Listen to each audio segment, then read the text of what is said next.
I'm Trent Musha from The Brew Show, and welcome to the 12 Days of Brewmas. Tonight I have a very exciting video for you.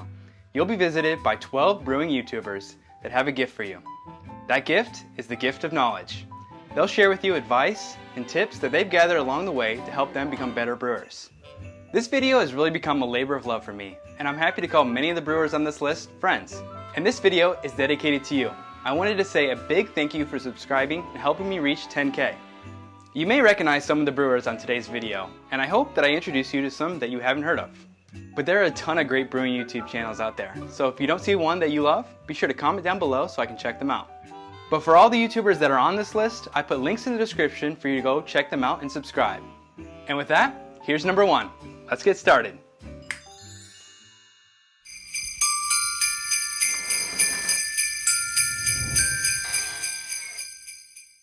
What is going on, guys? It is Casey Sterling Hardy the First from Home Brew for Life, wishing you guys happy holidays. 3 tips that I could recommend: clean everything right after you use it, whether it's a boil kettle, a corny keg, or mash tun. Clean it out right then and there. If you want the perfect pour from your kegerator, use 10-foot lines. And lastly, put a giant emphasis on temperature control. Temperature control is home brewing.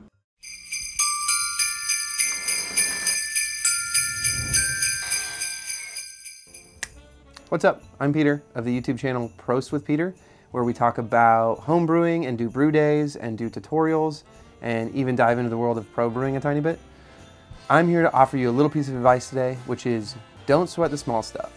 When it comes to brewing, you can get into some pretty minute details about specific gravities and exact malts and everything, and that's all really fun, but remember that it's a hobby, and that even if maybe one day you want to go pro, everything you do now can be treated as a lesson, and you can grow from that. And from there, you can do a lot with the information that you've gained, but if you panic or get stressed out about the little details and it prevents you from brewing or trying something new, then that's not working in your favor. So I'd say don't sweat the small stuff, keep trying things, treat everything as a lesson learned, and you will be much more successful and happy in your homebrewing career. Prost.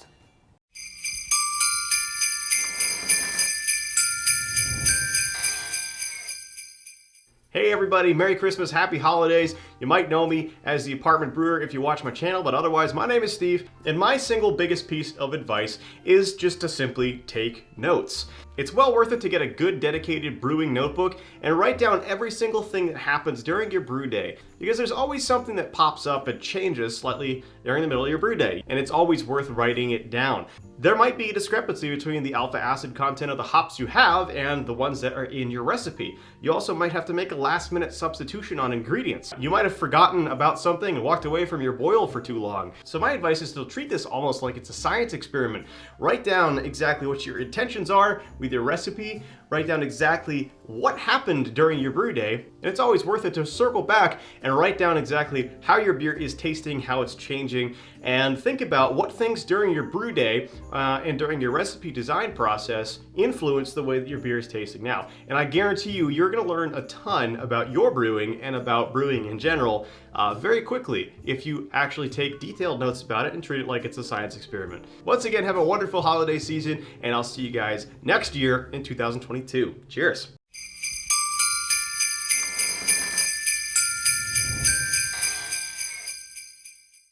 Hi, my name's Jesse. My channel is Yeast and the Beast, where I brew mostly on an anvil foundry, and I make grain to glass, some tutorials, and just miscellaneous videos about home brewing.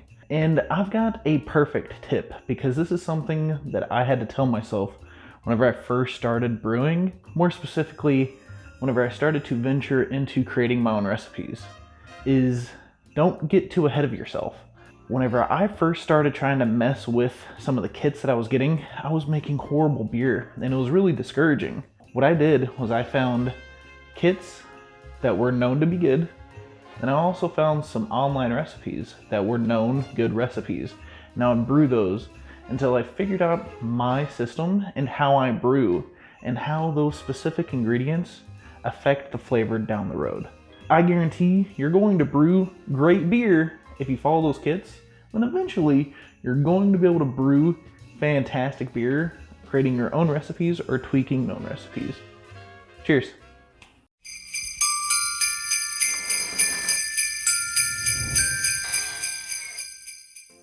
I'm Martin Keane from the Homebrew Challenge, and my brewing tip is to dispel the myth about the 60-minute mash and boil.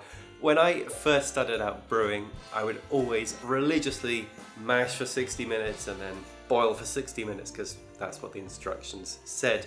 But you know, there is so much more flexibility you have than that. These days I mash anywhere from kind of 45 minutes through to a couple of hours, just depending on what else I've got to do. What I normally do is I will take a little gravity sample of the mash and just check the pre-boil gravity on that against brewing software to see if I'm in about the right area. And if I am, that's when I know when to cut off my mash. And as for boil, I almost never boil for an hour now. Typically I do 30-minute boils. And again, brewing software helps with that. It helps me calculate the additional hops that I'm going to need to add in 30 minutes to get the same amount of bittering as if I had boiled for an hour. But it seems to work out more or less equal, even with malt bills that are primarily Pilsner malts. No DMS problems that I've detected at least. So those are my tips, and I hope I've saved you just a little bit of time. You're very welcome. Oh wait, wrong holiday. Merry Christmas?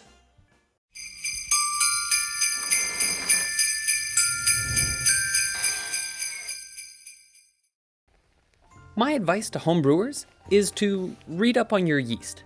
There is such an amazing selection of yeast out there, each with its own subtle differences. An extra 15 minutes of research on your yeast can make a big difference in your final beer. First off, every brand of yeast has a website where they outline the flavors, aromas, alcohol tolerance, pitch rates, fermentation temperatures, everything. Once you've read that, search for your yeast in homebrew forums, blogs, and YouTube videos. More often than not, you can learn which commercial brewery that yeast was sourced from and what popular beers it's used in. Every yeast option has multiple alternatives. Instead of sticking with the same yeast strain for your favorite beer style, read up on what other people have used for that style. Who knows? You might find your new favorite strain. Especially for yeasts with wide optimal temperature ranges, it helps to know what end of that range will produce what characteristics. Should you ferment at the high end, the low end, or right in the middle? Best read up on your yeast before you pitch. Spending that extra few minutes researching your yeast can save you from picking the wrong strain or creating suboptimal fermentation conditions. Happy yeast makes happy beer, and happy beer makes happy people. Cheers.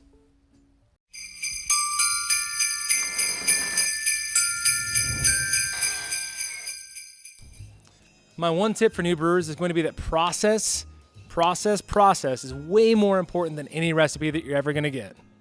You can focus so much on malts, hops, yeast, whatever goes into making fun, new, exciting beers, but if your process is good and you know that your process is good, then every beer you make is going to taste great.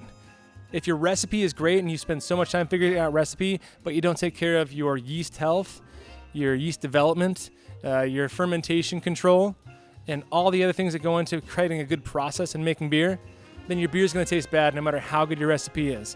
And that's one thing that I got hung up way too often early on in my brewing career. I probably made 20 or 30 batches of beer where I was so hung up on recipe and was still a young home brewer who didn't understand all that. And some beers were good, some beers were bad, but once my process got good, every beer was good, and that makes brewing way more fun. Back to you, Trent? I want to do the Disney. Trent, if you're watching this, do the Disney Channel thing.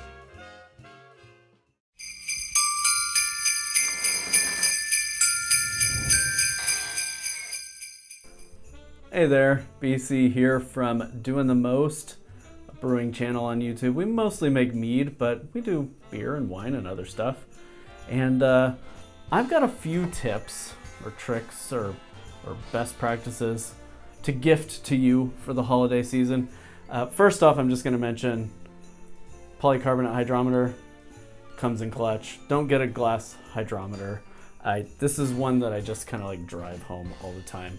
you really want a polycarbonate hydrometer because you don't have to worry about it cracking or breaking, you know, any of that. Also, 2 things. Get some honest friends. When you're brewing, especially when you're developing your own recipes, you really want some friends who can do the taste tests, who will tell you exactly what they see, hear, you know, bubbles, smell, experience in the glass. Not somebody who just says, oh, it's good. That's fine.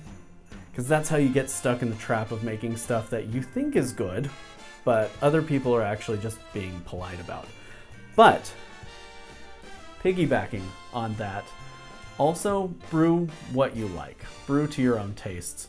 And while you have honest friends to give you great feedback on it, you really want to brew something that you really love and you really like. So get good, honest, constructive criticism, but also be willing to disagree with it if you're brewing something that tastes good to you.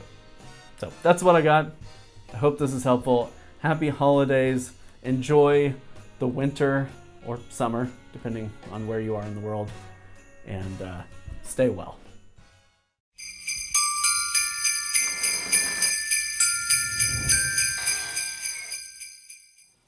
Melekalikimaka, everyone! Merry Christmas! Cheers, Trent. My ultimate tip, get to kegging as quickly as you can. It will make the hobby that much more enjoyable. Whether you're just getting into the hobby or you're a seasoned veteran, do that now, like immediately. Like order everything you need to get your beer in kegs. If I had to put all my beer into 50 bottles every time I made a batch, I would not brew nearly as often as I do. Get into kegging as soon as you can. Melekalikimaka, everyone. Cheers, stay thirsty. See you soon.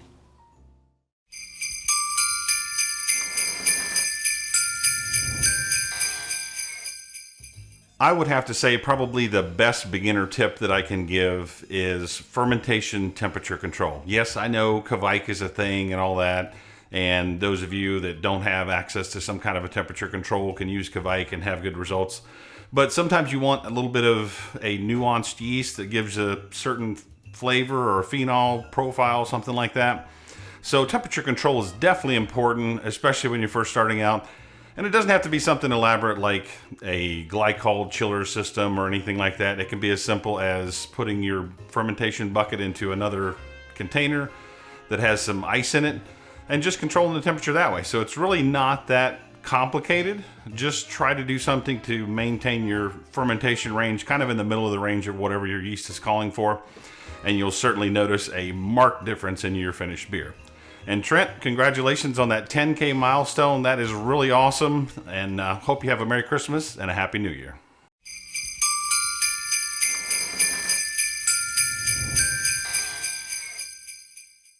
Hola, this is Raul from Hell Brews, a Spanish-speaking homebrewing channel down from Mexico. My advice to you guys is that if you are not sure about something related to your brewing, fermentation, or packaging methods, don't hesitate to reach other fellow homebrewers, whether here on YouTube or other platforms like blogs or Discord. Also, you have the opportunity to speak directly with a professional brewer from your local brewery. Just do it. Most people will be open to help you as much as they can. And remember, communication is the key to success in any kind of business, whether it is in English, Spanish, Italian, German, or other languages. Beer unites us. Feliz Navidad y salud.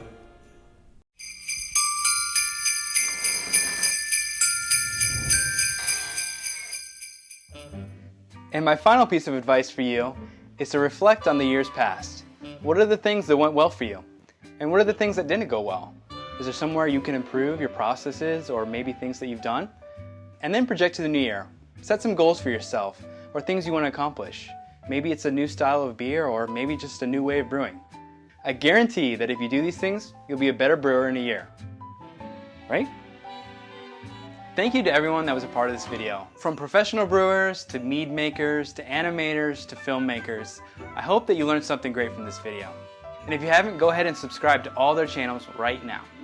Merry Brewmas, Happy New Year, and I'll see you in 2022.